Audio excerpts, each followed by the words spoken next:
So the command center and I work together in a sense that it actually navigates the patient's journey on a day-to-day basis in real time.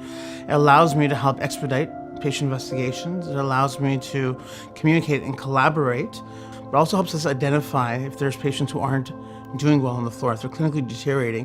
I can see patients that have been flagged for a sepsis risk that, the computer has already gathered the data, looked at their blood work, looked at their vital signs, and already said, hey, this guy fits this criteria.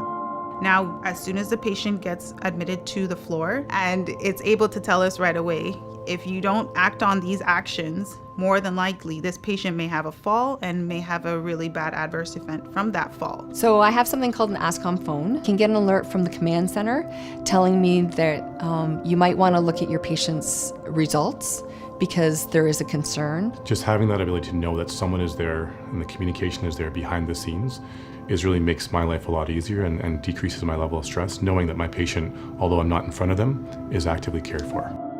The command center has allowed medicine to work collaboratively with other departments. Particularly, I'm thinking about both the emergency department and diagnostic imaging, and using the data we get from the command center to put staff in to improve those delays. So I can look and see there's this many patients in here. These many patients have not seen a doctor yet, the occupancy rate, and how to act on it. If I were in clinic, I had to make 1 million phone calls to get that patient admitted directly from clinic. The command center has been helpful because I can just put in the orders and get the patient transferred. I would rely on the command center to identify caseload surges on various floors. So we've worked with GE to identify the level of busyness so we get a real read of how busy that floor is. For example, I'll know how long the job came in the system, when we accepted, how long it's going to take to be done. It's like an easy way that you make sure that things are escalated to the right person to make sure that